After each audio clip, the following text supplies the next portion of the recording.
How are you doing today?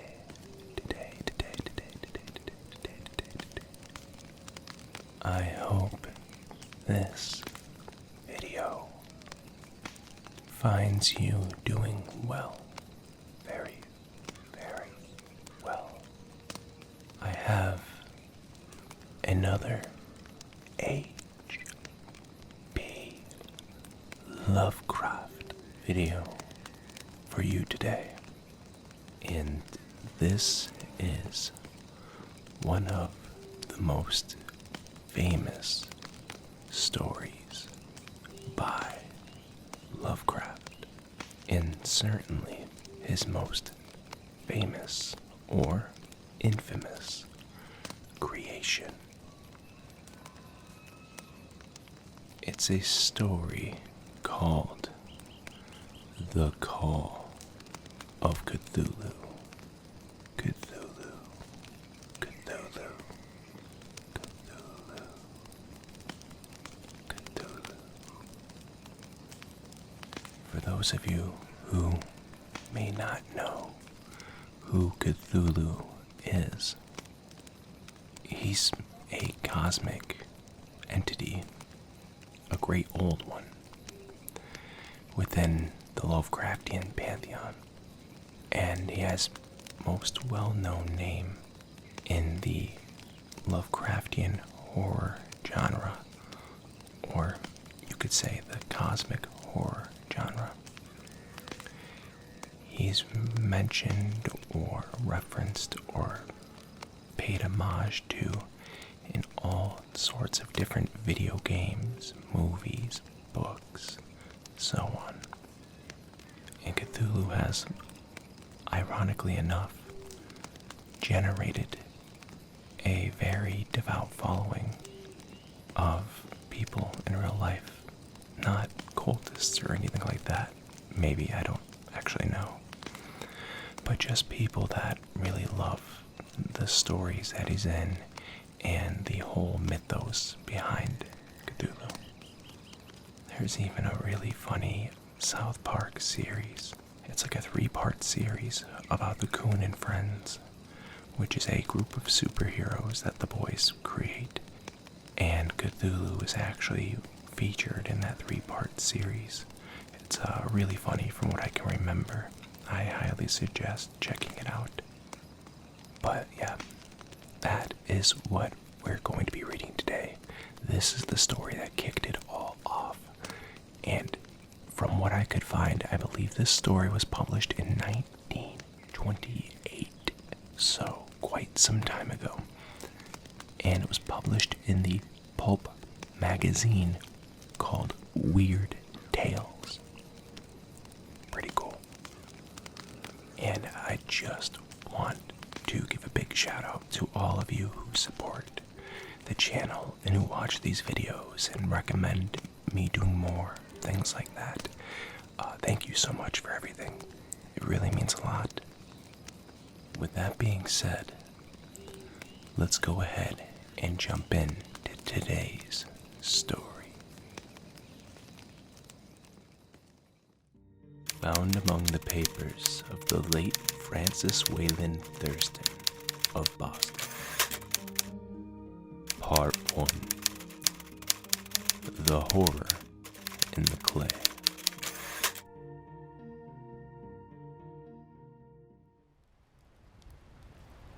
The most merciful thing in the world, I think, is the inability of the human mind to correlate all its contents.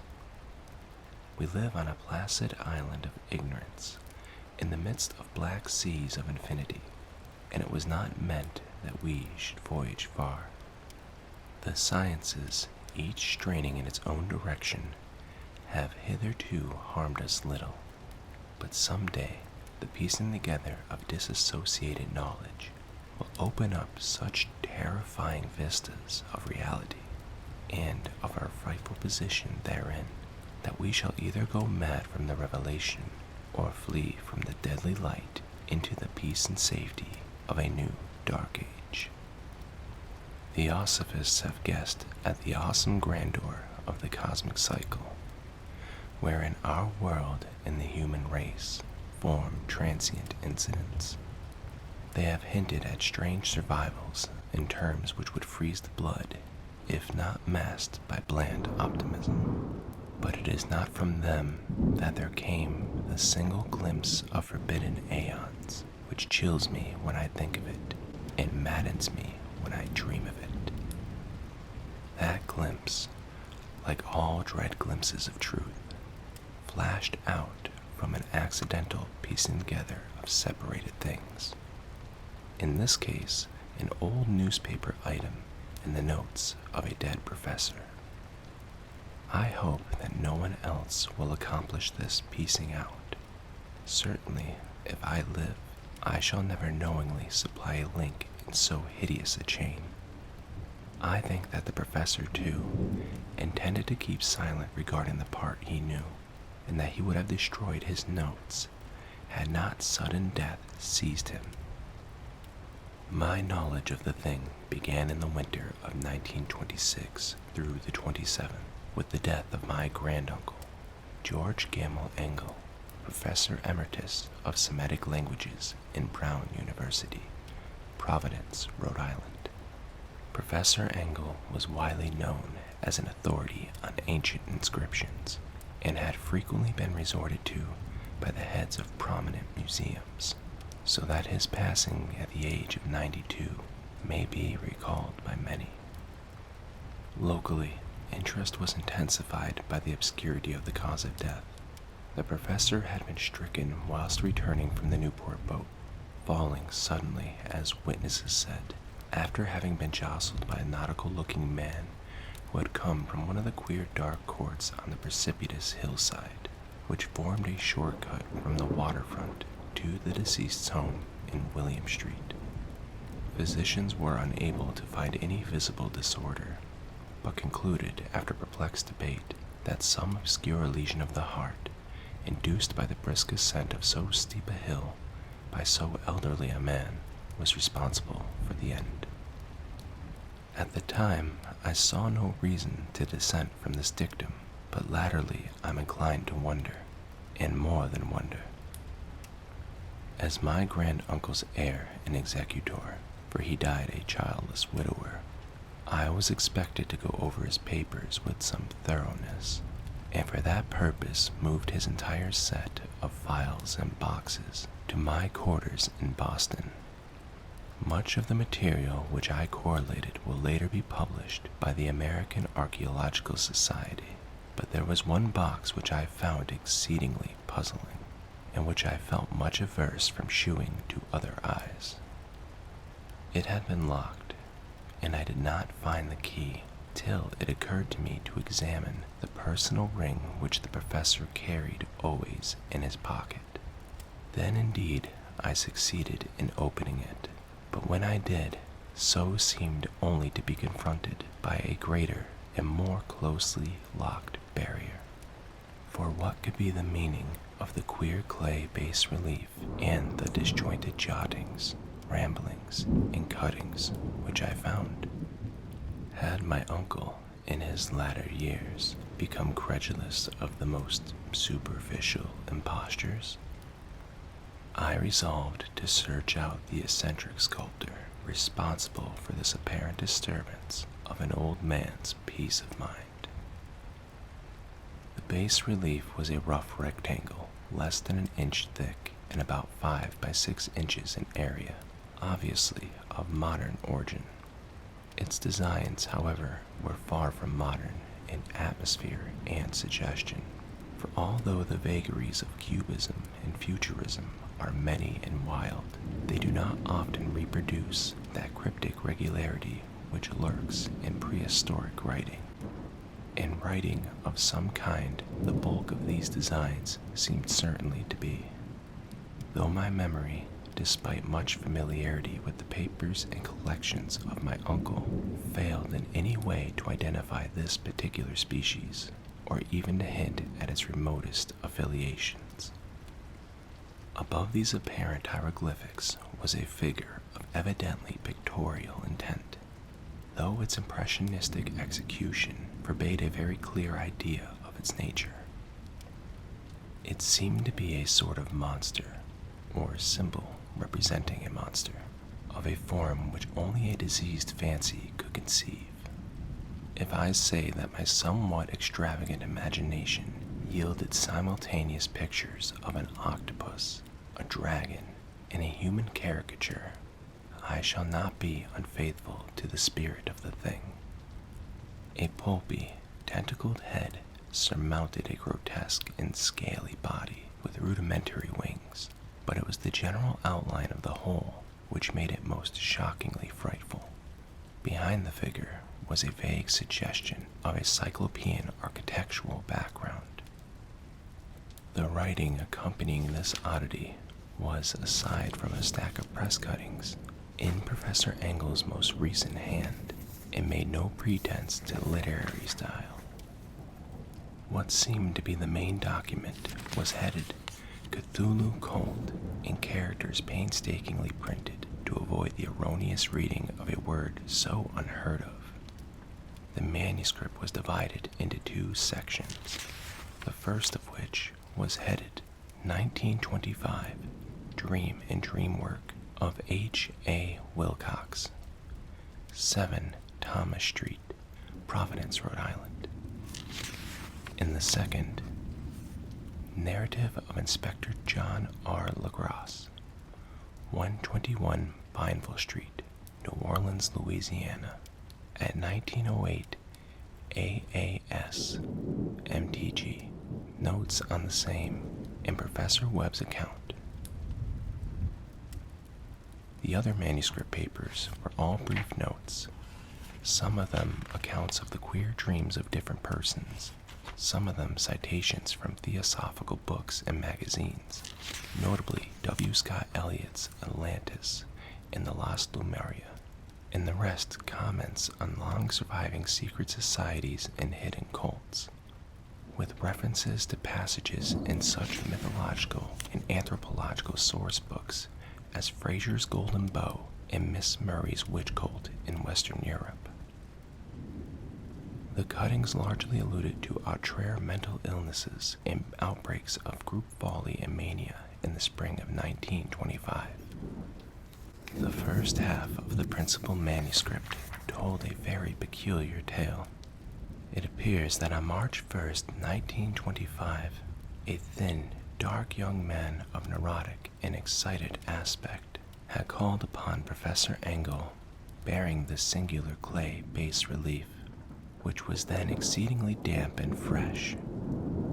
His card bore the name of Henry Anthony Wilcox, and my uncle had recognized him as the youngest son of an excellent family slightly known to him, who had latterly been studying sculpture at the Rhode Island School of Design and had been living alone at the Fleur-de-Lis building near that institution.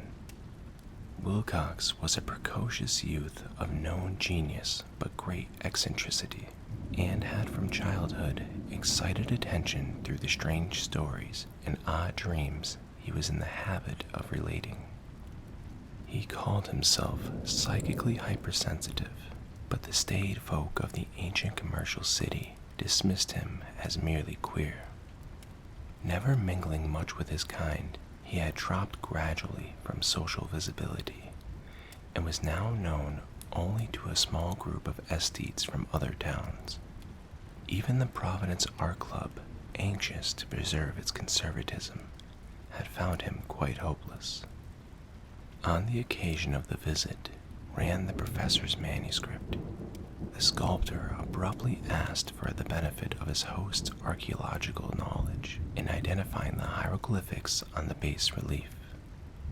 He spoke in a dreamy, stilted manner which suggested pose and alienated sympathy, and my uncle shewed some sharpness in replying, for the conspicuous freshness of the tablet implied kinship with anything but archaeology. Young Wilcox's rejoinder, which impressed my uncle enough to make him recall and record it verbatim, was of a fantastically poetic cast which must have typified his whole conversation, and which I have found highly characteristic of him. He said, "It is new indeed, for I had made it last night in a dream of strange cities, and dreams are older than brooding deer, or the contemplative sphinx, or garden-cradled Babylon. It was then that he began that rambling tale which suddenly played upon a sleeping memory and won the fevered interest of my uncle. There had been a slight earthquake tremor the night before, the most considerable felt in New England for some years, and Wilcox's imagination had been keenly affected. Upon retiring, he had an unprecedented dream of great cyclopean cities, of Titan blocks and sky-flung monoliths, all dripping with green ooze and sinister with latent horror. Hieroglyphics had covered the walls and pillars, and from some undetermined point below had come a voice that was not a voice, a chaotic sensation which only fancy could transmute into sound, but which he attempted to render by the almost unpronounceable jumble of letters, Cthulhu Fatagan. This verbal jumble was the key to the recollection which excited and disturbed Professor Engel. He questioned the sculptor with scientific minuteness and studied with almost frantic intensity the bas relief on which the youth had found himself working, chilled and clad only in his nightclothes, when waking had stolen bewilderingly over him. My uncle blamed his old age, Wilcox afterward said, for his slowness in recognizing both hieroglyphics and pictorial design. Many of his questions seemed highly out of place to his visitor, especially those which tried to connect the latter with strange cults or societies, and Wilcox cannot understand the repeated promises of silence which he was offered in exchange for an admission of membership in some widespread mystical or paganly religious body. When Professor Engel became convinced that the sculptor was indeed ignorant of any cult or system of cryptic lore, he besieged his visitor with demands for future reports of dreams. This bore regular fruit, for after the first interview, the manuscript records daily calls of the young man, during which he related startling fragments of nocturnal imagery, whose burden was always some terrible cyclopean vista of dark and dripping stone, with a subterranean voice or intelligence shouting monotonously in enigmatical sense impacts, uninscribable save as gibberish. The two sounds most frequently repeated are those rendered by the letters Cthulhu and Ralia. On March 23rd, the manuscript continued. Wilcox failed to appear, and inquiries at his quarters revealed that he had been stricken with an obscure sort of fever and taken to the home of his family in Waterman Street. He had cried out in the night, arousing several other artists in the building, and had manifested since then only alternations of unconsciousness and delirium. My uncle at once telephoned the family, and from that time forward kept close watch of the case, calling often at the Thayer Street office of Dr. Toby, whom he learned to be in charge. The youth's febrile mind apparently was dwelling on strange things, and the doctor shuddered now and then as he spoke of them. They included not only a repetition of what he had formerly dreamed, but touched wildly on a gigantic thing miles high, which walked or lumbered about. He at no time fully described this object, but occasionally frantic words, as repeated by Dr. Toby, convinced the professor that it must be identical with the nameless monstrosity he had sought to depict in his dream sculpture. Reference to this object, the doctor added, was invariably a prelude to the young man's subsidence into lethargy. His temperature, oddly enough, was not greatly above normal, but his whole condition was otherwise, such as to suggest true fever rather than mental disorder. On April 2nd, at about 3 p.m., every trace of Wilcox's malady suddenly ceased. He sat upright in bed, astonished to find himself at home, and completely ignorant of what had happened in dream or reality since the night of March 22nd. Pronounced well by his physician, he returned to his quarters in 3 days, but to Professor Engel, he was of no further assistance. All traces of strange dreaming had vanished with his recovery, and my uncle kept no record of his night thoughts after a week of pointless and irrelevant accounts of thoroughly usual visions. Here, the first part of the manuscript ended, but references to certain of the scattered notes gave me much material for thought. So much, in fact, that only the ingrained skepticism then forming my philosophy can account for my continued distrust of the artist.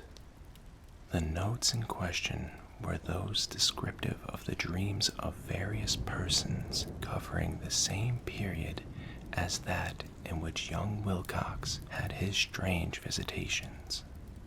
My uncle, it seems, had quickly instituted a prodigiously far-flung body of inquiries amongst nearly all the friends whom he could question without impertinence, asking for nightly reports of their dreams and the dates of any notable visions for some time past. The reception of his request seems to have been varied, but he must, at the very least, have received more responses than any ordinary man could have handled without a secretary. This original correspondence was not preserved, but his notes formed a thorough and really significant digest. Average people, in society and business, New England's traditional salt of the earth, gave an almost completely negative result. Those scattered cases of uneasy but formless nocturnal impressions appear here and there, always between March 23rd and April 2nd, the period of young Wilcox's delirium. Scientific men were little more affected, though 4 cases of vague description suggest fugitive glimpses of strange landscapes, and in one case there is mentioned a dread of something abnormal. It was from the artists and poets that the pertinent answers came, and I know that panic would have broken loose had they been able to compare notes. As it was, lacking their original letters, I half suspected the compiler of having asked leading questions, or of having edited the correspondence in corroboration of what he had latently resolved to see. That is why I continued to feel that Wilcox, somehow cognizant of the old data which my uncle had possessed, had been imposing on the veteran scientist. These responses from aesthetes told a disturbing tale.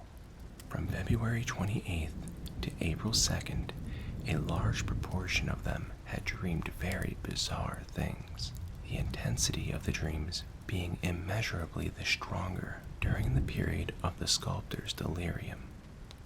Over a fourth of those who reported anything reported scenes and half sounds not unlike those which Wilcox had described, and some of the dreamers confessed acute fear of the gigantic, nameless thing visible toward the last.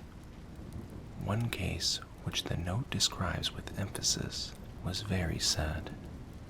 The subject, a widely known architect with learnings toward theosophy and occultism, went violently insane on the date of young Wilcox's seizure, and expired several months later after incessant screamings to be saved from some escaped denizen of hell. Had my uncle referred to these cases by name instead of merely by number, I should have attempted some corroboration and personal investigation. But as it was, I succeeded in tracing down only a few. All of these, however, bore out the notes in full. I have often wondered if all the objects of the professor's questioning felt as puzzled as did this fraction. It is well that no explanation shall ever reach them. The press cuttings I have intimated touched on cases of panic, mania, and eccentricity during the given period. Professor Engel must have employed a cutting bureau, for the number of extracts was tremendous, and the sources scattered throughout the globe. There was a nocturnal suicide in London, where a lone sleeper had leaped from a window after a shocking cry. Here, likewise, a rambling letter to the editor of a paper in South America, where a fanatic deduces a dire future from visions he has seen. A dispatch from California describes a theosophist colony as donning white robes en masse for some glorious fulfillment which never arrives, whilst items from India speak guardingly of serious native unrest toward the end of March. Voodoo orgies multiply in Haiti, and African outposts report ominous mutterings. American officers in the Philippines find certain tribes bothersome about this time, and New York policemen are mobbed by hysterical Levantines on the night of March 22nd through the 23rd. The west of Ireland, too, is full of wild rumor and legendary, and a fantastic painter named Ardias Bonneau hangs a blasphemous dream landscape in the Paris Spring Salon of 1926. And so numerous are the recorded troubles in insane asylums that only a miracle can have stopped the medical fraternity from noting strange parallelisms and drawing mystified conclusions. A weird bunch of cuttings, all told, and I can at this date scarcely envisage the callous rationalism with which I set them aside. But I was then convinced that young Wilcox had known of the older matters mentioned by the professor. Part 2. The Tale of Inspector Legrasse.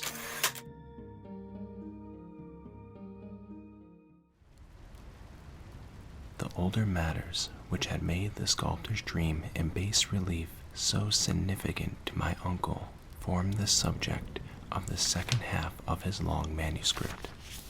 Once before, it appears Professor Engel had seen the hellish outlines of the nameless monstrosity, puzzled over the unknown hieroglyphics, and heard the ominous syllables which can be rendered only as Cthulhu. And all this in so stirring and horrible a connection that it is small wonder he pursued young Wilcox with queries and demands for data.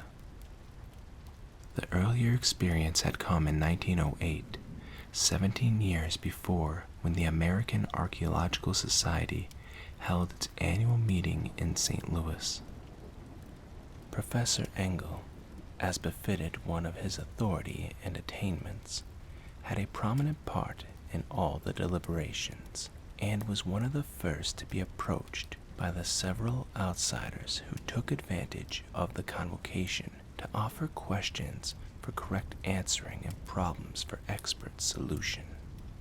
The chief of these outsiders, and in a short time the focus of interest for the entire meeting, was a commonplace-looking, middle-aged man who had traveled all the way from New Orleans for certain special information unobtainable from any local source.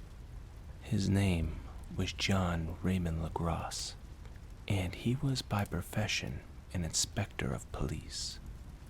With him he bore the subject of his visit, a grotesque, repulsive, and apparently very ancient stone statuette whose origin he was at a loss to determine.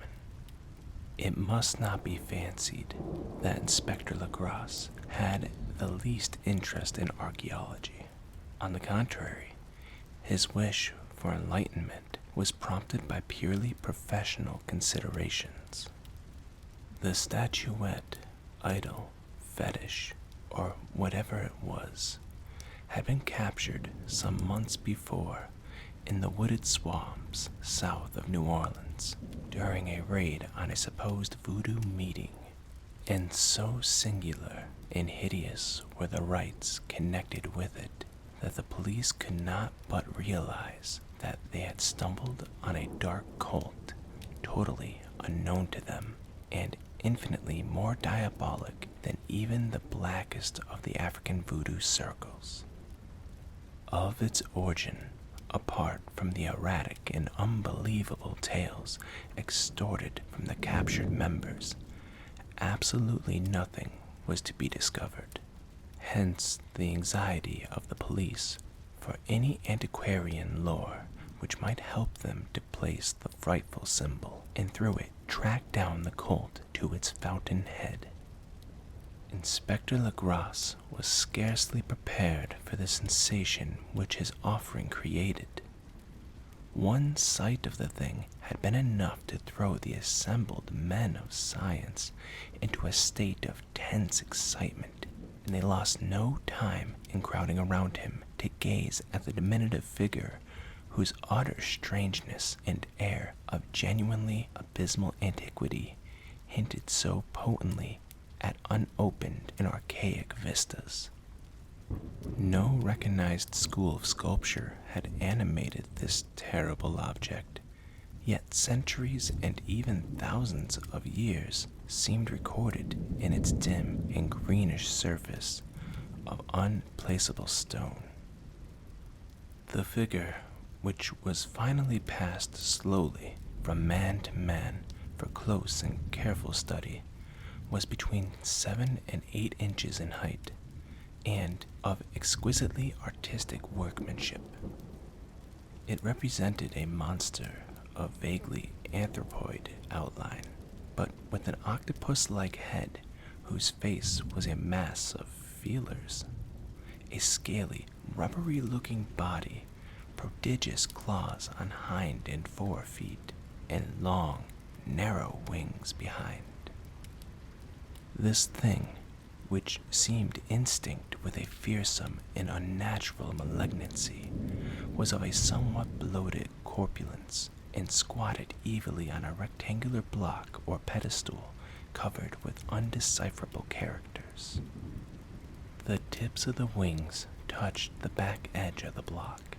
The seat occupied the center, whilst the long curved claws of the doubled-up, crouching hind legs gripped the front edge and extended a quarter of the way down toward the bottom of the pedestal.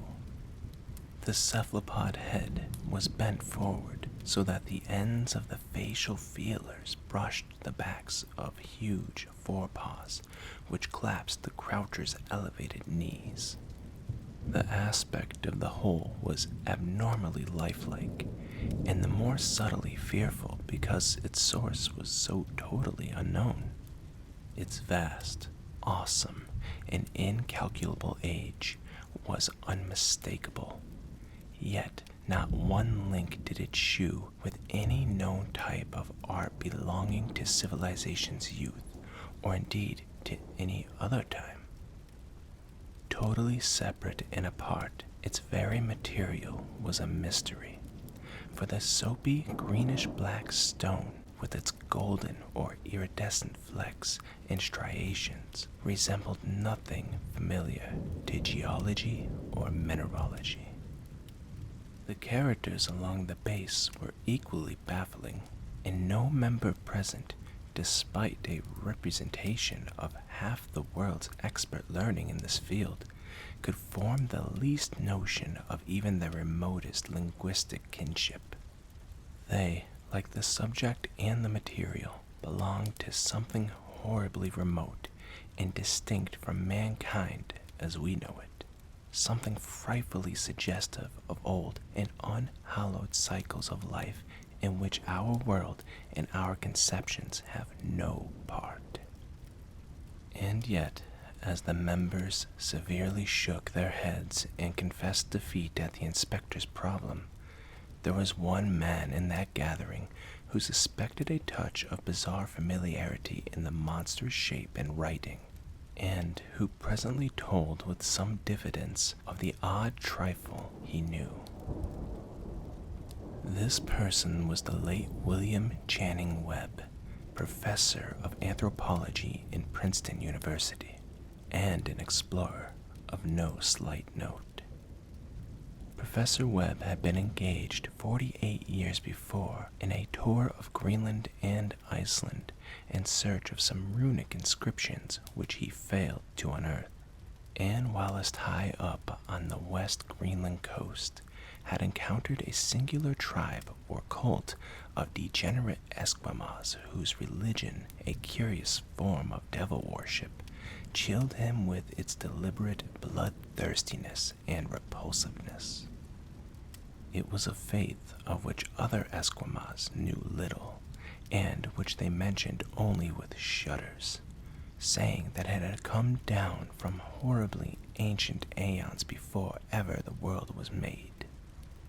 Besides nameless rites and human sacrifices, there were certain queer hereditary rituals addressed to a supreme elder devil, or Tornasuk. And of this, Professor Webb had taken a careful phonetic copy from an aged Angekok, or wizard priest, expressing the sounds in Roman letters as best he knew how. But just now, of prime significance was the fetish which this cult had cherished, and around which they danced when the aurora leapt high over the ice cliffs. It was, the professor stated, a very crude bas-relief of stone comprising a hideous picture and some cryptic writing, and so far as he could tell, it was a rough parallel in all essential features of the bestial thing now lying before the meeting. This data, received with suspense and astonishment by the assembled members, proved doubly exciting to Inspector Legrasse, and he began at once to ply his informant with questions. Having noted and copied an oral ritual among the swamp cult worshippers his men had arrested, he besought the professor to remember, as best he might, the syllables taken down amongst the Diabloist Esquimaux. There then followed an exhaustive comparison of details, and a moment of really odd silence when both detective and scientist agreed on the virtual identity of the phrase common to two hellish rituals so many worlds of distance apart. What in substance both the Eskimo wizards and the Louisiana swamp priests had chanted to their kindred idols was something very like this, the word divisions being guessed at from traditional breaks in the phrase as chanted aloud. Fanagluai, Meglona, Cthulhu, Arlia, Waganagal, Fatang. Legrasse had one point in advance of Professor Webb, for several among his mongrel prisoners had repeated to him what older celebrants had told them the words meant. This text, as given, ran something like this. In his house at Raleigh, dead Cthulhu waits dreaming. And now, in response to a general and urgent demand, Inspector Legrasse related as fully as possible his experience with the swamp worshippers, telling a story to which I could see my uncle attached profound significance.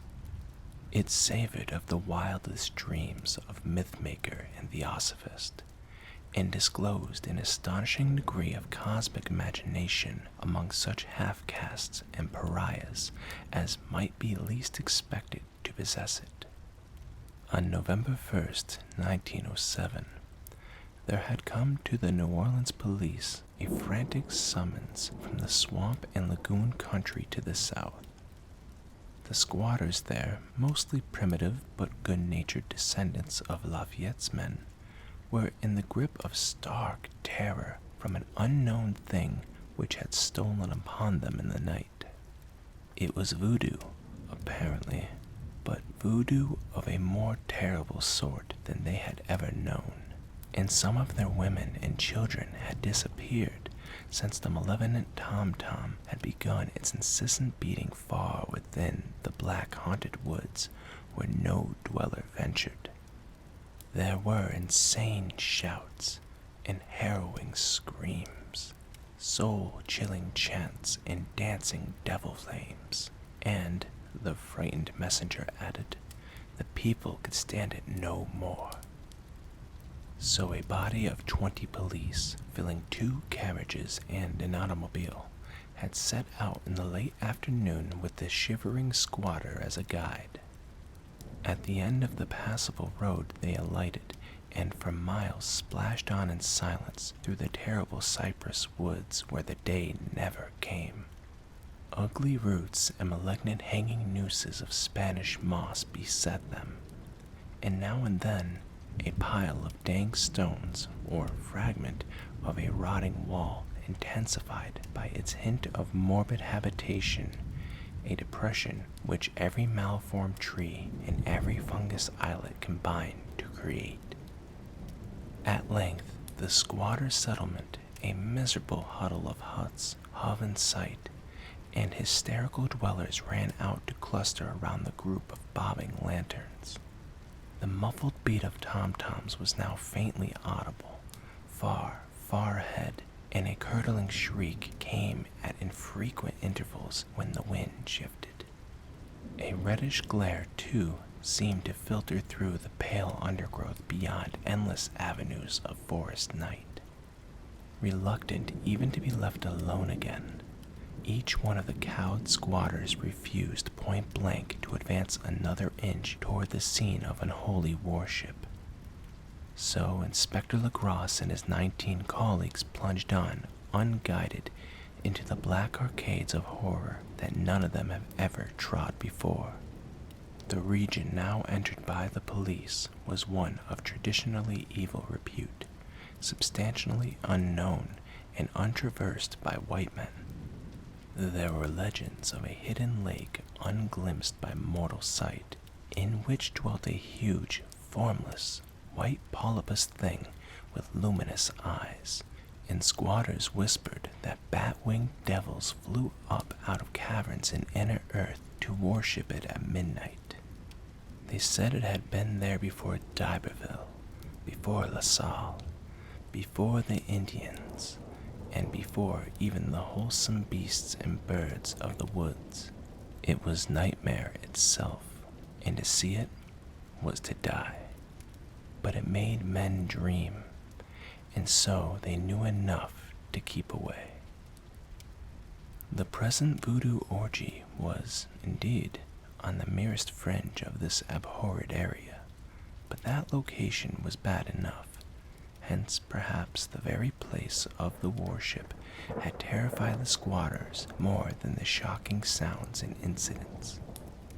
Only poetry, or madness, could do justice to the noises heard by Legrasse's men as they plowed on through the black morass toward the red glare and the muffled tom-toms.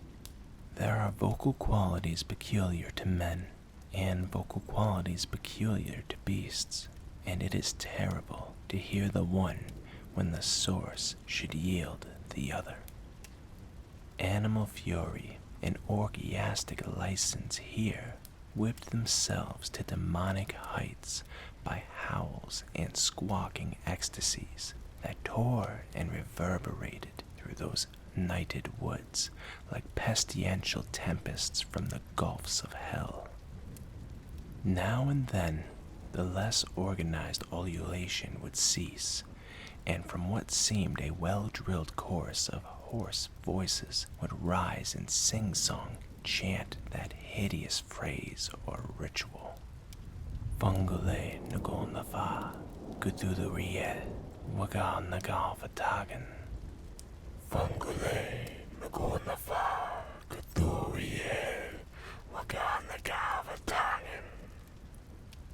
Then the men, having reached a spot where the trees were thinner, came suddenly in sight of the spectacle itself.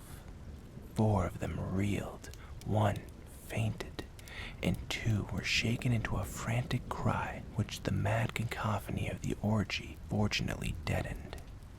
Legrasse dashed swamp water on the face of the fainting man, and all stood trembling and nearly hypnotized with horror.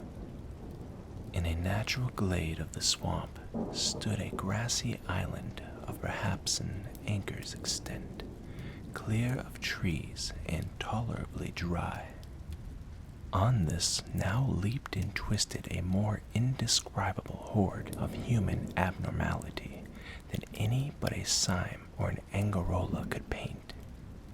Void of clothing, this hybrid spawn were braying, bellowing, and writhing about a monstrous ring-shaped bonfire, in the center of which, revealed by occasional rifts in the curtain of flame, stood a great granite monolith some 8 feet in height, on top of which, incongruous with its diminutiveness, rested the noxious carven statuette. From a wide circle of 10 scaffolds, set up at regular intervals, with the flame-girt monolith as a center, hung head downward the oddly marred bodies of the helpless squatters who had disappeared. It was inside this circle that the ring of worshippers jumped and roared, the general direction of the mass motion being from left to right, an endless bacchanal between the ring of bodies and the ring of fire. It may have been only imagination, and it may have been only echoes which induced one of the men, an excitable Spaniard, to fancy he heard antiphonal responses to the ritual from some far unillumined spot deeper within the wood of ancient legendary and horror. This man, Joseph D. Galvez, I later met and questioned, and he proved distractingly imaginative. He indeed went so far as to hint of a faint beating of great wings, and of a glimpse of shining eyes and a mountainous white bulk beyond the remotest trees. But I suppose he had been hearing too much native superstition. Actually, the horrified pause of the men was of comparatively brief duration. Duty came first, and although there must have been nearly 100 mongrel celebrants in the throng, the police relied on their firearms and plunged determinedly into the nauseous rout. For 5 minutes, the resultant din and chaos were beyond description. Wild blows were struck, shots were fired, and escapes were made, but in the end, Legrasse was able to count some 47 sullen prisoners, whom he forced to dress in haste and fall into line between 2 rows of policemen. 5 of the worshippers lay dead, and 2 severely wounded ones were carried away on improvised stretchers by their fellow prisoners. The image on the monolith, of course, was carefully removed and carried back by Legrasse. Examined at headquarters after a trip of intense strain and weariness, the prisoners all proved to be men of a very low, mixed blood and mentally apparent type. Most were seamen, but before many questions were asked, it became manifest that something far deeper and older than fatiguism was involved. Degraded and ignorant as they were, the creatures held with surprising consistency to the central idea of their loathsome faith. They worshipped, so they said, the great old ones who lived ages before there were any men, and who came to the young world out of the sky. Those old ones were gone now, inside the earth and under the sea, but their dead bodies had told their secrets and dreams to the first men who formed a cult which had never died. This was that cult, and the prisoners said it had always existed and always would exist, hidden in distant wastes and dark places all over the world, until the time when the great priest Cthulhu, from his dark house in the mighty city R'lyeh under the waters, should rise and bring the earth again beneath his sway. Someday he would call out when the stars were ready, and the secret cult would always be waiting to liberate him. Meanwhile, no more must be told. There was a secret which even torture could not extract. Mankind was not absolutely alone among the conscious things of earth, for the shapes came out of the dark to visit the faithful few. But these were not the great old ones. No man had ever seen the old ones. The carven idol was great Cthulhu, but none might say whether or not the others were precisely like him. No one could read the old writing now, but things were told by word of mouth. The chanted ritual was not the secret. That was never spoken aloud, only whispered. The chant meant only this: in this house at R'lyeh, dead Cthulhu waits, dreaming. Only 2 of the prisoners were found sane enough to be hanged, and the rest were committed to various institutions. All denied a part in the ritual murders, and averred that the killing had been done by black-winged ones, which had come to them from their immemorial meeting place in the haunted wood. But of those mysterious allies, no coherent account could ever be gained. What the police did extract came mainly from an immensely aged mestizo named Castro, who claimed to have sailed to strange ports and talked with undying leaders of the cult in the mountains of China. Old Castro remembered bits of hideous legend that paled the speculation of theosophists and made man and the world seem recent and transient indeed. There had been aeons when other things ruled on the earth, and they had great cities. Remains of them, he said, the deathless Chinamen told him, were still to be found as cyclopean stones on islands in the Pacific. They all died vast epochs of time before men came, but there were arts which could revive them when the stars had come round again to the right positions in the cycle of eternity. They had indeed come themselves from the stars and brought their images with them. These great old ones, Castro continued, were not composed altogether of flesh and blood. They had shape, for did not this star-fashioned image prove it? But that shape was not made of matter. When the stars were right, they could plunge from world to world through the sky, but when the stars were wrong, they could not live. But although they no longer lived, they would never really die. They all lay in stone houses in their great city of R'lyeh, preserved by the spells of mighty Cthulhu for a glorious resurrection when the stars and the earth might once more be ready for them. But at that time, some force from outside must serve to liberate their bodies. The spells that preserved them intact likewise prevented them from making an initial move, and they could only lie awake in the dark and think whilst uncounted millions of years rolled by. They knew all that was occurring in the universe, but their mode of speech was transmitted thought. Even now they talked in their tombs, when, after infinities of chaos, the first men came. The great old ones spoke to the sensitive among them by molding their dreams, for only thus could their language reach the fleshly minds of mammals. Then, whispered Castro, those first men formed the cult around small idols which the great ones shoot them. Idols brought in dim eras from dark stars. That cult would never die till the stars came right again, and the secret priests would take great Cthulhu from his tomb to revive his subjects and resume his rule of Earth.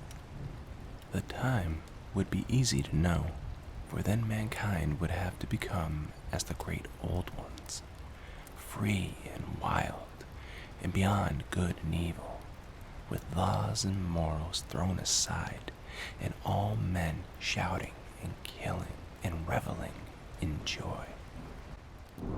Then the liberated old ones would teach them new ways to shout and kill and revel and enjoy themselves, and all the earth would flame with a holocaust of ecstasy and freedom. Meanwhile, the cult, by appropriate rites, must keep alive the memory of those ancient ways and shadow forth the prophecy of their return. In the elder time, chosen men had talked with the entombed old ones in dreams, but then something happened. The great stone city of Ralia, with its monoliths and sepulchres, had sunk beneath the waves, and the deep waters, full of the one primal mystery through which not even thought can pass, had cut off the spectral intercourse. But memory never died, and the high priest said that the city would rise again when the stars were bright. Then came out of the earth the black spirits of earth, moldy and shadowy, and full of dim rumors picked up in caverns beneath forgotten sea bottoms. But of them old Castro dared not speak much. He cut himself off hurriedly, and no amount of persuasion or subtlety could elicit more in this direction. The size of the old ones, too, he curiously declined to mention. Of the cult, he said he thought the center lay amid the pathless deserts of Arabia, where Iram, the city of pillars, dreams hidden and untouched. It was not allied to the European witch cult, and was virtually unknown beyond its members. No book had ever really hinted of it, though the deathless Chinamen said that there were double meanings in the Necronomicon of the mad Arab Abdul al-Hazred, which the initiated might read as they chose, especially the much-discussed couplet, "That is not dead which can eternal lie, and with strange aeons even death may die." Legrasse, deeply impressed and not a little bewildered, had inquired in vain concerning the historic affiliations of the cult. Castro, apparently, had told the truth when he said that it was wholly secret. The authorities at Tulane University could shed no light upon either cult or image, and now the detective had come to the highest authorities in the country and met with no more than the Greenland tale of Professor Webb.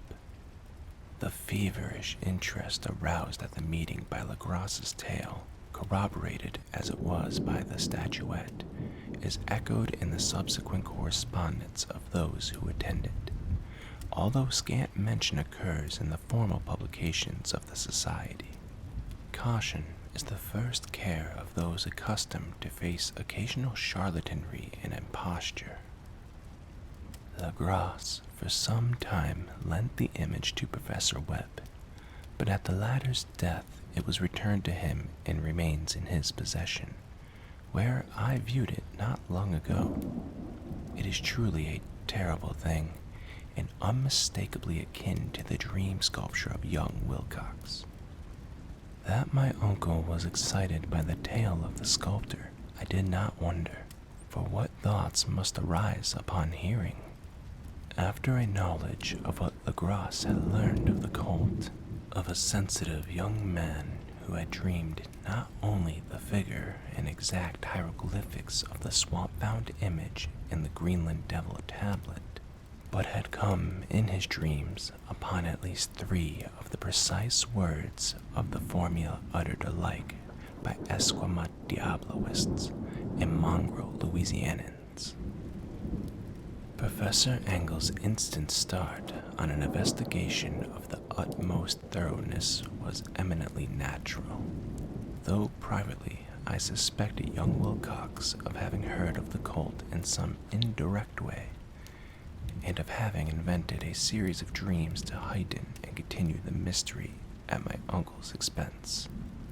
The dream narratives and cuttings collected by the professor were, of course, strong corroboration, but the rationalism of my mind and the extravagance of the whole subject led me to adopt what I thought the most sensible conclusions. So after thoroughly studying the manuscript again, and correlating the theosophical and anthropological notes with the cult narrative of Legrasse, I made a trip to Providence to see the sculptor and give him the rebuke I thought proper for so boldly imposing upon a learned and aged man. Wilcox still lived alone in the fleur-de-lis building in Thomas Street, a hideous Victorian imitation of 17th century Breton architecture, which flaunts its stuccoed front amidst the lovely colonial houses on the ancient hill, and under the very shadow of the finest Georgian steeple in America. I found him at work in his rooms, and at once conceded from the specimens scattered about that his genius is indeed profound and authentic. He will, I believe, in some time be heard from as one of the great decadents, for he has crystallized in clay and will one day mirror in marble those nightmares and fantasies which Arthur Machen invokes in prose, and Clark Ashton Smith makes visible in verse and in painting. Dark, frail, and somewhat unkempt in aspect, he turned languidly at my knock and asked me my business without rising. When I told him who I was, he displayed some interest, for my uncle had excited his curiosity in probing his strange dreams, yet had never explained the reason for the study. I did not enlarge his knowledge in this regard, but sought with some subtlety to draw him out. In a short time, I became convinced of his absolute sincerity, for he spoke of the dreams in a manner none could mistake. They, and their subconscious residue, had influenced his art profoundly, and he shewed me a morbid statue whose contours almost made me shake with the potency of its black suggestion. He could not recall having seen the original of this thing, except in his own dream bas-relief, but the outlines had formed themselves insensibly under his hands. It was, no doubt, the giant shape he raved of in delirium. That he really knew nothing of the hidden cult, save from what my uncle's relentless catechism had let fall, he soon made clear, and again I strove to think of some way in which he could possibly have received the weird impressions. He talked of his dreams in a strangely poetic fashion, making me see with terrible vividness the damp cyclopean city of slimy green stone, whose geometry, he oddly said, was all wrong, and hear with frightened expectancy the ceaseless, half-mental calling from underground. Cthulhu Vertagen, Cthulhu Vertagen.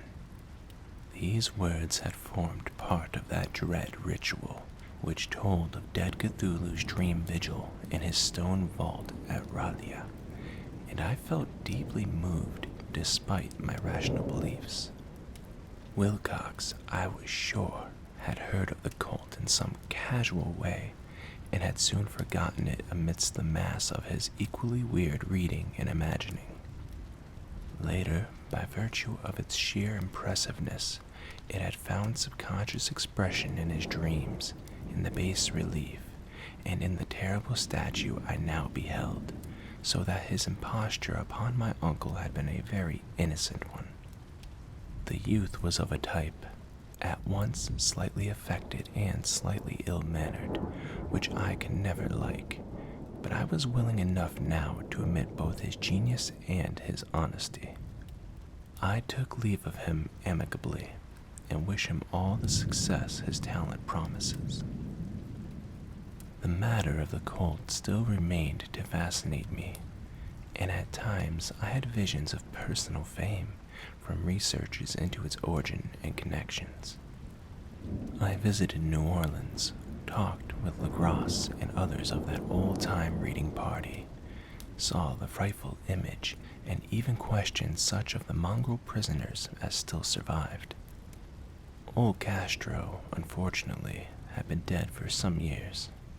What I now heard so graphically at first hand, though it was really no more than a detailed confirmation of what my uncle had written, excited me afresh, for I felt sure that I was on the track of a very real, very secret, and very ancient religion whose discovery would make me an anthropologist of note. My attitude was still one of absolute materialism, as I wish it still were, and I discounted with almost inexplicable perversity the coincidence of the dream notes and the odd cuttings collected by Professor Engel. One thing I began to suspect, and which I now fear, I know, is that my uncle's death was far from natural. He fell on a narrow hill street leading up from an ancient waterfront swarming with foreign mongrels, after a careless push from a sailor. I did not forget the mixed blood and marine pursuits of the cult members in Louisiana, and would not be surprised to learn of secret methods and poison needles as ruthless and as anciently known as the cryptic rites and beliefs. Legrasse and his men, it is true, have been let alone, but in Norway, a certain seaman who saw things is dead. Might not the deeper inquiries of my uncle, after encountering the sculptor's data, have come to sinister ears? I think Professor Engel died because he knew too much, or because he was likely to learn too much. Whether I shall go as he did remains to be seen, for I have learned much now. Part 3. The Madness from the Sea.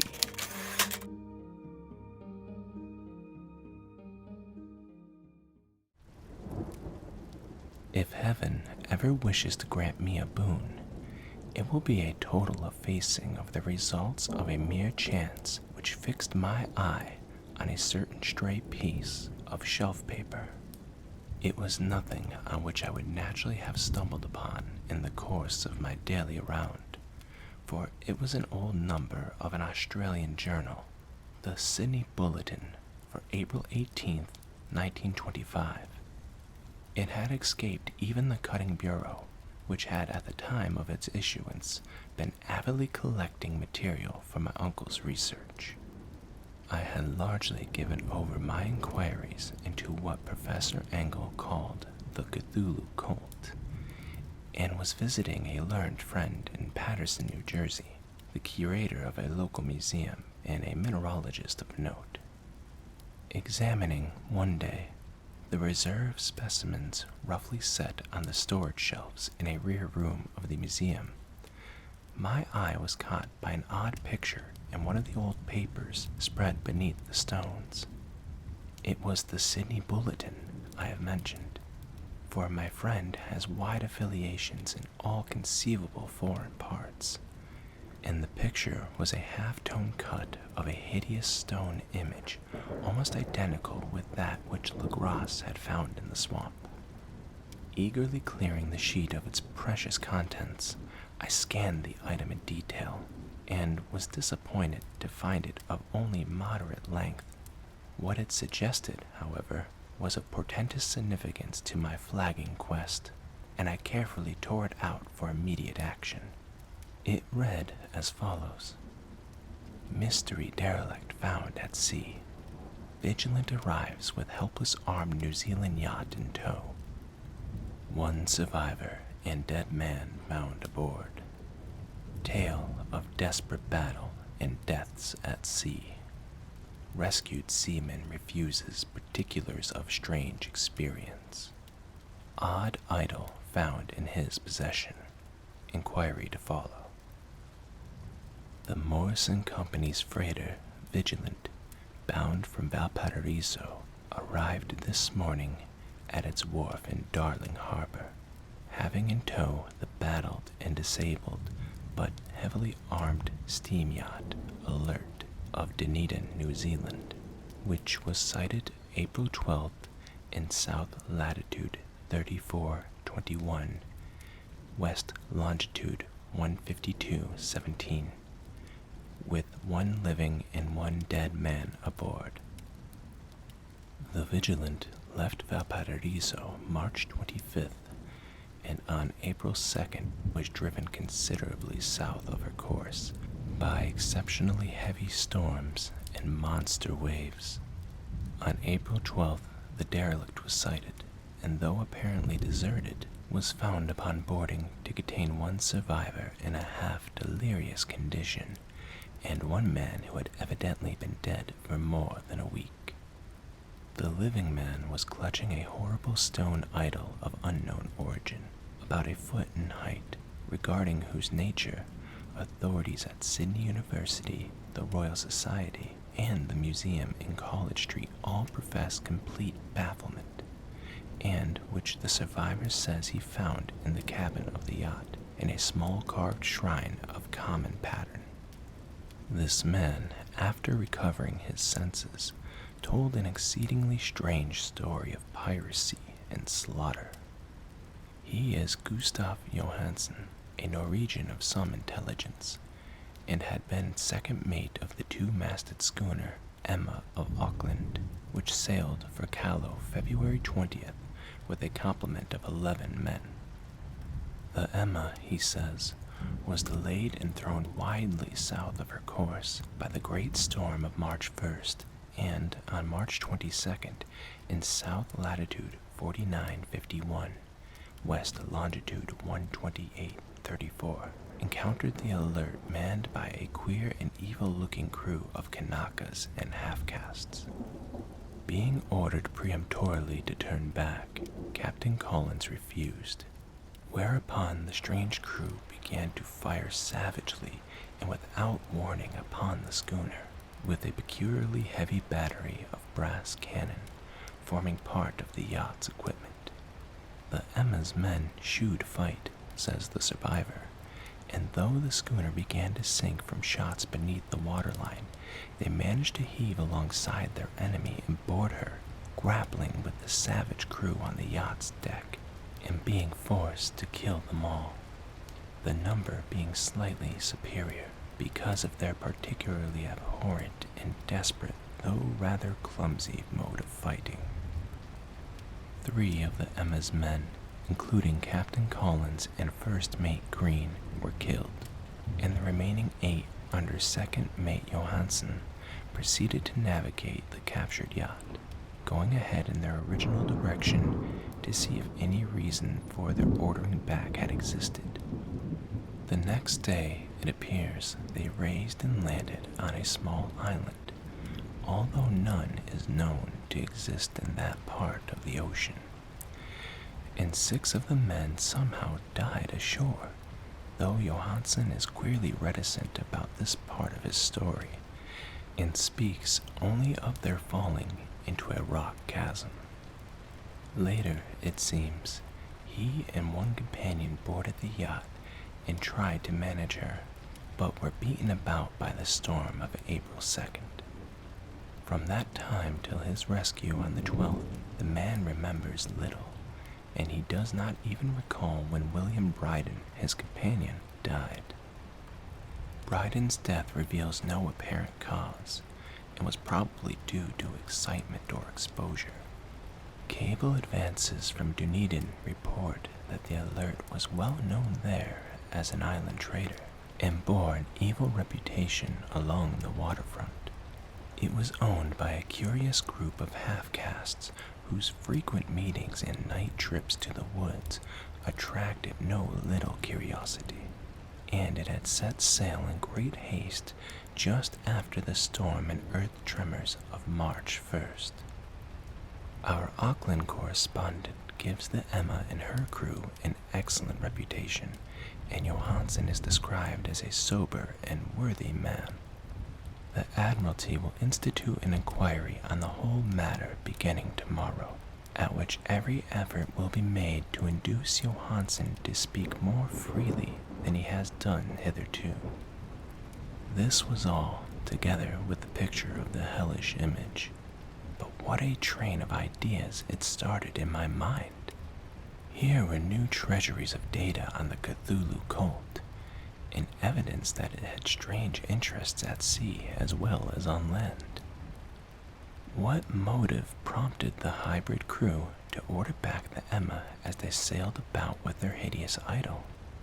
What was the unknown island on which 6 of the Emma's crew had died, and about which mate Johansen was so secretive? What had the Vice Admiralty's investigation brought out, and what was known of the noxious cult in Dunedin?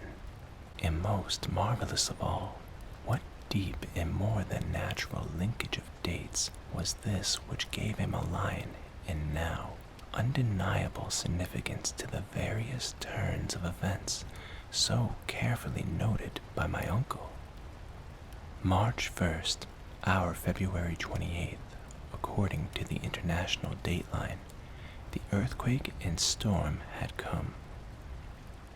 From Dunedin, the Alert and her noisome crew had darted eagerly forth as if imperiously summoned, and on the other side of the earth, poets and artists had begun to dream of a strange, dank cyclopean city, whilst a young sculptor had molded in his sleep the form of the dreaded Cthulhu. March 23rd, the crew of the Emma landed on an unknown island and left 6 men dead. And on that date, the dreams of sensitive men assumed a heightened vividness and darkened with dread of a giant monster's malign pursuit, whilst an architect had gone mad and a sculptor had lapsed suddenly into delirium. And what of this storm of April 2nd? The date on which all dreams of the dank city ceased, and Wilcox emerged unharmed from the bondage of strange fever. What of all this? And of those hints of old Castro about the sunken, star-born old ones and their coming reign, their faithful cult and their mastery of dreams? Was I tottering on the brink of cosmic horrors beyond man's power to bear? If so, they must be horrors of the mind alone, for in some way the 2nd of April had put a stop to whatever monstrous menace had begun its siege of mankind's soul. That evening, after a day of hurried cabling and arranging, I bade my host adieu and took a train for San Francisco. In less than a month I was in Dunedin, where, however, I found that little was known of the strange cult members who had lingered in the old sea taverns. Waterfront scum was far too common for special mention, though there was vague talk about one inland trip these mongrels had made, during which faint drumming and red flame were noted on the distant hills. In Auckland, I learned that Johansen had returned with yellow hair turned white, after a perfunctory and inconclusive questioning at Sydney, and had thereafter sold his cottage in West Street and sailed with his wife to his old home in Oslo. Of his stirring experience, he would tell his friends no more than he had told the Admiralty officials, and all they could do was to give me his Oslo address. After that, I went to Sydney and talked profitlessly with seamen and members of the Vice Admiralty Court. I saw the Alert, now sold and in commercial use, at Circular Quay in Sydney Cove, but gained nothing from its non-committal bulk. The crouching image with its cuttlefish head, dragon body, scaly wings, and hieroglyphed pedestal was preserved in the museum at Hyde Park, and I studied it long and well, finding it a thing of balefully exquisite workmanship, and with the same utter mystery, terrible antiquity, and unearthly strangeness of material which I had noted in Legrasse's smaller specimen. Geologists, the curator told me, had found it a monstrous puzzle, for they vowed that the world held no rock like it. Then I thought with a shudder of what old Castro had told Legrasse about the primal great ones. They had come from the stars and had brought their images with them. Shaken with such a mental revolution as I had never before known, I now resolved to visit First Mate Johansen in Oslo. Sailing for London, I re-embarked at once for the Norwegian capital, and one autumn day landed at the trim wharves in the shadow of the Idgeberg. Johansen's address, I discovered, lay in the old town of King Harald Harada, which kept alive the name of Oslo during all the centuries that the greater city masqueraded as Christiana. I made the brief trip by taxicab and knocked with palpit heart at the door of a neat and ancient building with plastered front. A sad-faced woman in black answered my summons, and I was stung with disappointment when she told me in halting English that Gustav Johansen was no more. He had not survived his return, said his wife, for the doings at sea in 1925 had broken him. He had told her no more than he had told the public, but had left a long manuscript of technical matters, as he said, written in English, evidently in order to safeguard her from the peril of casual perusal.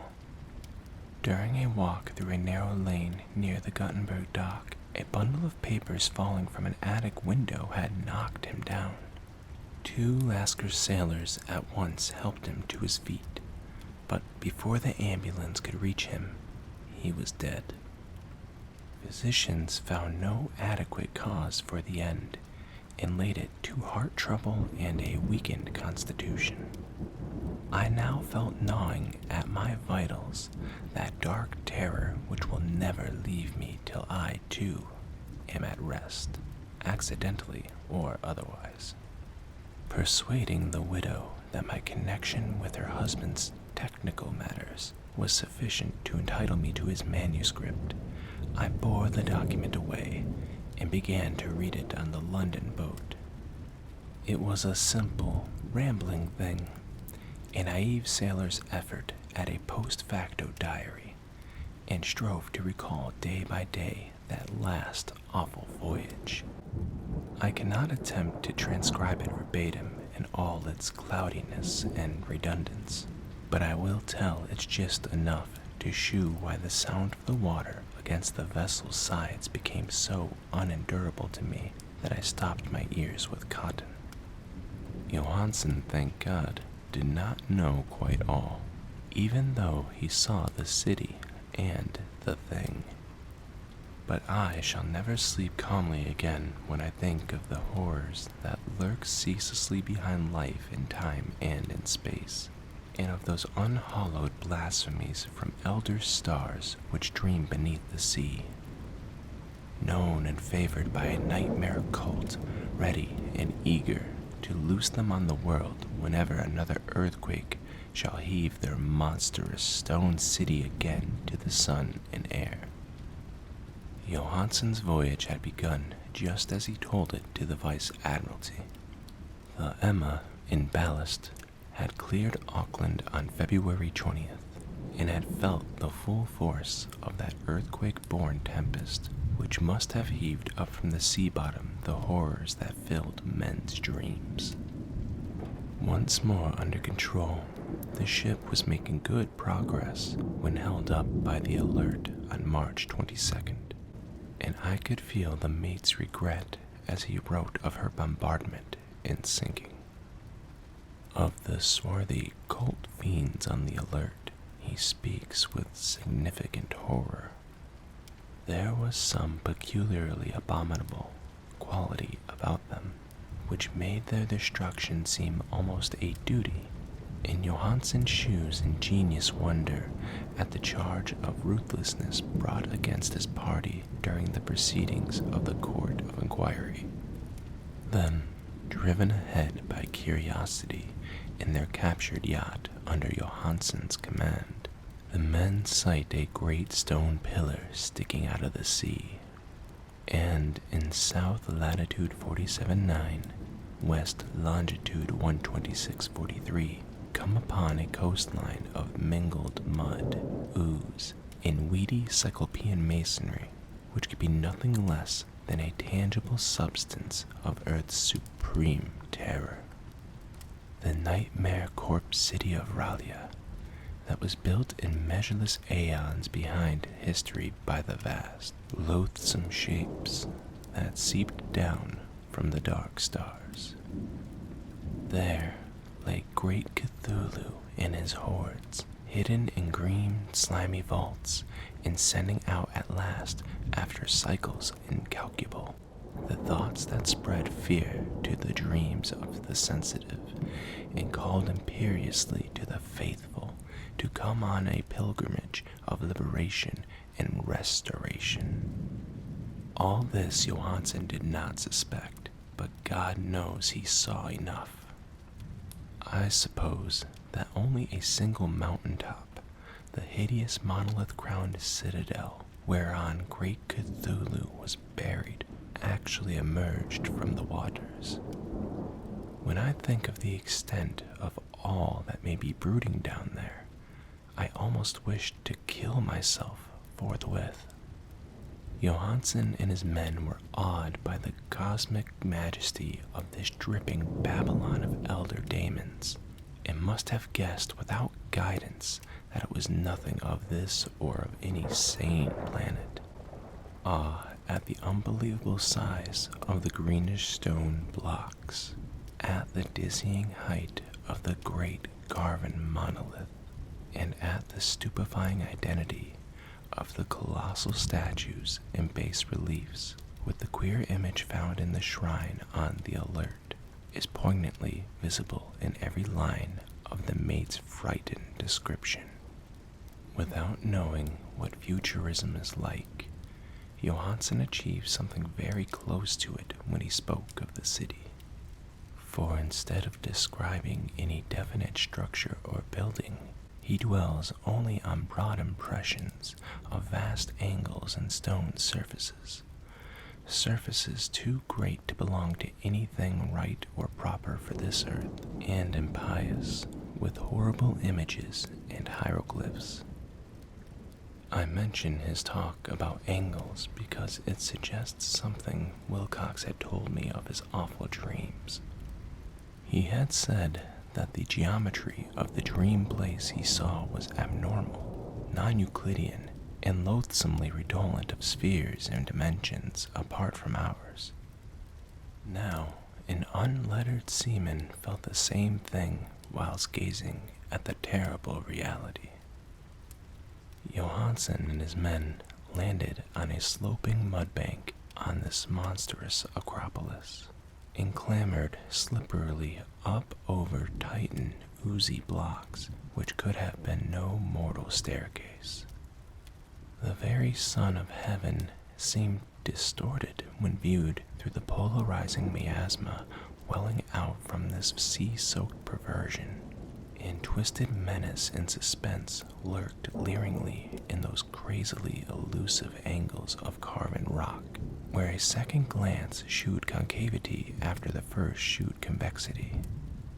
Something very like fright had come over all the explorers before anything more definite than rock and ooze and weed was seen. Each would have fled had he not feared the scorn of the others, and it was only half-heartedly that they searched, vainly as it proved, for some portable souvenir to bear away. It was Rodriguez, the Portuguese, who climbed up the foot of the monolith and shouted what he had found. The rest followed him and looked curiously at the immense carved door with the now familiar squid dragon bas relief.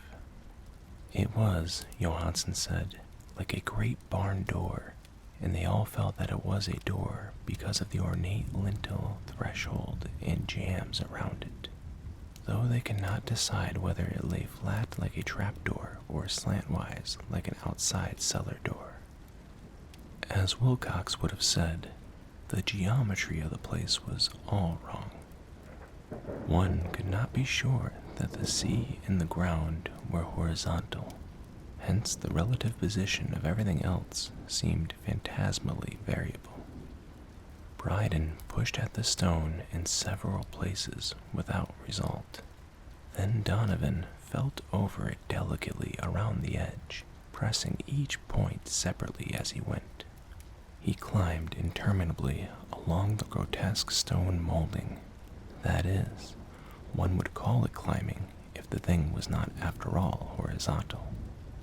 And the men wondered how any door in the universe could be so vast. Then, very softly and slowly, the acre-great panel began to give inward at the top, and they saw that it was balanced. Donovan slid or somehow propelled himself down or along the jamb and rejoined his fellows, and everyone watched the queer recession of the monstrously carven portal. In this fantasy of prismatic distortion, it moved anomalously in a diagonal way, so that all the rules of matter and perspective seemed upset. The aperture was black with a darkness almost material. That tenebrousness was indeed a positive quality, for it obscured such parts of the inner walls as ought to have been revealed, and actually burst forth like smoke from its aeon-long imprisonment, visibly darkening the sun as it slunk away into the shrunken and gibbous sky on flapping membranous wings. The odor arising from the newly opened depths was intolerable, and at length the quick-eared Hawkins thought he had heard a nasty, slopping sound down there. Everyone listened, and everyone was listening still when it lumbered sloveringly into sight and gropingly squeezed its gelatinous green immensity through the black doorway into the tainted outside air of that poisoned city of madness. Poor Johansen's handwriting almost gave out when he wrote of this. Of the 6 men who never reached the ship, he thinks 2 perished of pure fright in that accursed instant. The thing cannot be described. There is no language for such abysms of shrieking and immemorial lunacy, such eldritch contradictions of all matter, force, and cosmic order. A mountain walked or stumbled. God, what wonder that across the earth a great architect went mad, and poor Wilcox raved with fever in that telepathic instant. The thing of the idols, the green sticky spawn of the stars, had awaked to claim his own. The stars were right again, and what an age-old cult had failed to do by design, a band of innocent sailors had done by accident. After vigintillions of years, great Cthulhu was loose again, and ravening for delight. 3 men were swept up by the flabby claws before anybody turned. God rest them, if there be any rest in the universe. They were Donovan, Guerrera, and Angstrom. Parker slipped as the other 3 were plunging frenziedly over endless vistas of green-crusted rock to the boat, and Johansen swears he was swallowed up by an angle of masonry which shouldn't have been there, an angle which was acute, but behaved as if it were obtuse. So only Bryden and Johansen reached the boat, and pulled desperately for the alert as the mountainous monstrosity flopped down the slimy stones and hesitated, floundering at the edge of the water. Steam had not been suffered to go down entirely, despite the departure of all the hands for the shore, and it was the work of only a few moments of feverish rushing up and down between the wheel and engines to get the alert underway. Slowly, amidst the distorted horrors of that indescribable scene, she began to churn the lethal waters, whilst on the masonry of that charnel shore that was not of the earth, the titan thing from the stars slavered and gibbered like Polytheme cursing the fleeing ship of Odysseus. Then, bolder than the storied Cyclops, great Cthulhu slid greasily into the water and began to pursue with vast wave-rising strokes of cosmic potency.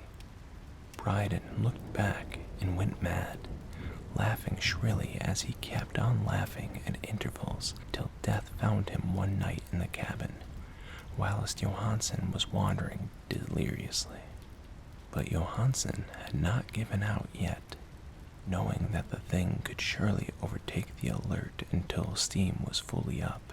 He resolved on a desperate chance, and, setting the engine for full speed, ran lightning-like on the deck and reversed the wheel. There was a mighty eddying and foaming in the noisome brine, and as the steam mounted higher and higher, the brave Norwegian drove his vessel head-on against the pursuing jelly, which rose above the unclean froth like the stern of a Damon galleon. The awful squid head, with writhing feelers, came nearly up to the bowsprit of the sturdy yacht, but Johansen drove on relentlessly.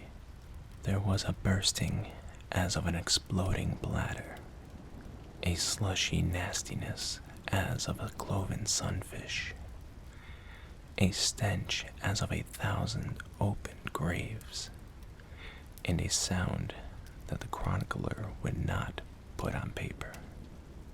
For an instant, the ship was befouled by an acrid and blinding green cloud, and then there was only a venomous seething astern, where, God in heaven, the scattered plasticity of that nameless sky spawn was nubiously recombining in its hateful original form, whilst its distance widened every second as the alert gained impetus from its mounting steam. That was all.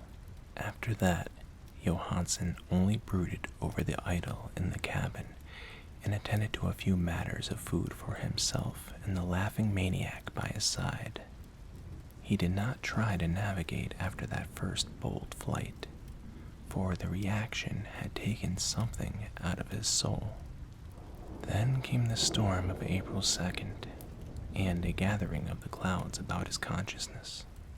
There is a sense of spectral whirling through liquid gulfs of infinity, of dizzying rides through reeling universes on a comet's tail, and of historical plunges from the pit to the moon and from the moon back again to the pit, all livened by a cachinnating chorus of the distorted, hilarious elder gods and the green, bat-winged mocking imps of Tartarus.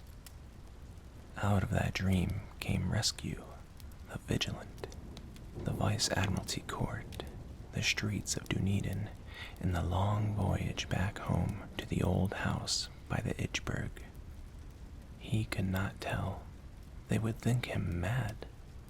He would write of what he knew before death came, but his wife must not guess. Death would be a boon if only it could blot out the memories. That was the document I read, and now I have placed it in the tin box beside the bas-relief in the papers of Professor Engel. With it shall go this record of mine, this test of my own sanity, wherein is pieced together that which I hope may never be pieced together again. I have looked upon all that the universe has to hold of horror, and even the skies of spring and the flowers of summer must ever afterward be poison to me. But I do not think my life will be long. As my uncle went, as poor Johansen went, so I shall go. I know too much, and the cult still lives. Cthulhu still lives too. I suppose again in that chasm of stone which has shielded him since the sun was young. His accursed city is sunken once more, for the Vigilant sailed over the spot after the April storm. But his ministers on earth still bellow and prance and slay around idol-capped monoliths in lonely places.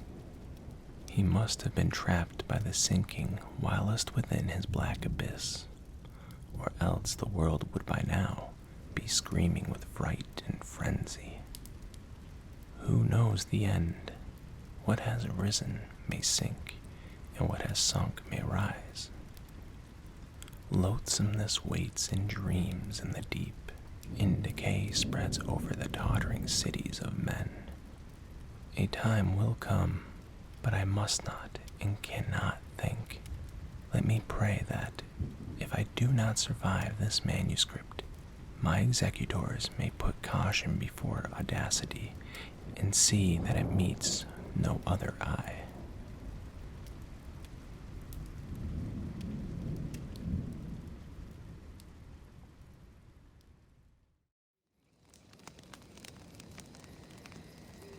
If you've made it here to the end, then I hope you enjoyed this story as much as I did. It was a really fun read, and I'm looking forward to doing more stories like this and other ones as well from different authors. If you have any story suggestions that you would like me to read, please comment below and let me know.